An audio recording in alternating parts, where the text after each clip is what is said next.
तो यहाँ कूच बिहार के भीतर वहां पर हम देख सकते हैं कि वहां पर तृणमूल कांग्रेस और भारतीय जनता पार्टी इनके बीच में, हाँ, लेकिन तीन जगहों पर कूच बिहार में हमने देखा, हमने आसनसोल में देखा, ऐसी जगहों पर हुआ है।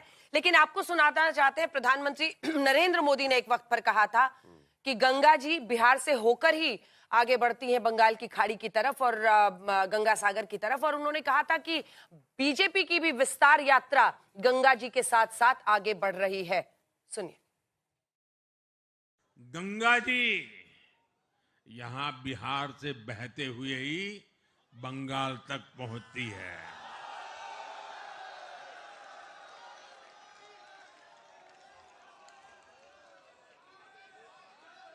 बिहार ने बंगाल में भाजपा की विजय का रास्ता भी बना दिया है।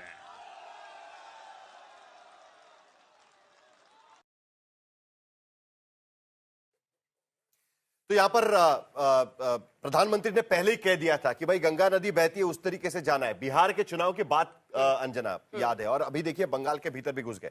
लेकिन कुल मिलाकर अगर हम देखें तो कैसे भारतीय जनता पार्टी ने सीट रिटेंशन कैसे रखा हुआ है अपना। 77 सीटें पिछली बार भारतीय जनता पार्टी जीती थी। इस बार की स्थिति अगर उस पर नजर डालें तो समझ में आता है कि करीब करीब हर क्षेत्र में भारतीय जनता पार्टी ने अपना दबदबा यहां पर कायम किया हुआ है। लेकिन गढ़ किस तरीके से बचा पाई है, टीएमसी अपना गढ़ बचा पाई है कि नहीं बचा पाई है, वो जरा सबसे पहले एक बार देख लेते हैं। देखिए 91 सीट्स, 43% सीटों का रिटेंशन तृणमूल कांग्रेस कर पाई है। यानी पिछली बार जितनी सीटें उन्होंने जीती थी उसमें से 91 सीटें यहां पर तृणमूल कांग्रेस ने बचाई है, जबकि 123 सीटें, 57% सीट्स वो गंवाती वहां पर नजर आ रही है। यानी 43% का रिटेंशन रेशियो, उतनी सीटें वो बचा पाई 215 में से, जबकि 123 सीटें जो पिछली बार उन्होंने जीती थी वो उनके हाथ से जाती हुई। भारतीय जनता पार्टी देखिए 77 सीटें पिछली बार जीती थी, उसमें से 72 सीटें एक बार फिर वो जीते हैं, वही सीटें एक बार फिर जीते हैं।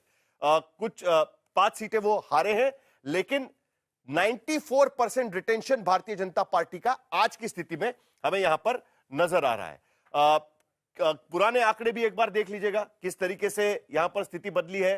2001 से लेकर 2011 में एक बार सत्ता परिवर्तन होता है, यानी 2001 में तृणमूल कांग्रेस की एंट्री, 2011 में सत्ता परिवर्तन, 2016 में भारतीय जनता पार्टी की एंट्री और 2026 में सत्ता परिवर्तन। बीजेपी का ग्राफ 2016 के बाद ये देखिए केसरिया लाइन यहां पर बढ़ते हुए यहां पर, जबकि तृणमूल कांग्रेस 2001 में उनकी शुरुआत होती है, पीक होता है 2021 में, और अब 2026 में अभी जो स्थिति बनी हुई है उसके मुताबिक उनकी सत्ता जाते हुए। तो कुल मिलाकर रिटेंशन रेशियो में भी स्वयं प्रकाश जी साफ नजर आता है कि स्थिति आपके लिए बहुत अच्छी नहीं है, बहुत ज्यादा सीटें आप रिटेन नहीं कर पाए हैं। नहीं, ये ठीक है। ये अभी आप जैसे बढ़त बता रहे हैं, मैंने अभी भी कहा कि ये जो स्लो पोलिंग चल रही है, बहुत जगह काउंटिंग, उसकी वजह से ये आंकड़े वहीं स्थिर है और ये चेंज होंगे और ये हमारे पक्ष में चेंज होंगे। अभी भी बहुत शाम तक, ये लेट नाइट तक ये रिजल्ट आ सकते हैं। जैसे बिहार चुनाव में हुआ था, देर रात तक नतीजे आए थे, ये भी इस बार भी वैसे ही होने जा रहा है।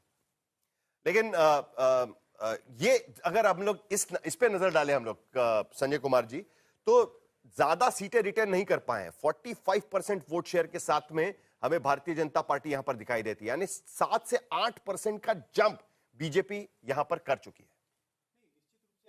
ज्यादा रिटेन नहीं किए, इसका मतलब है कि नए इलाकों में उन्होंने अपनी पैठ बनाई है। अगर तृणमूल कांग्रेस सिर्फ अपनी 40-45% सीटें रिटेन कर पा रही है, इसका मतलब है कि बाकी सारी सीटें वो गंवाई हैं, और गंवाई हैं तो किस पार्टी ने जीती है? कांग्रेस तो अच्छा प्रदर्शन कर नहीं रही है, लेफ्ट तो अच्छा प्रदर्शन कर नहीं रही है, तो वो सारी की सारी सीटें बीजेपी के पक्ष में गई हैं।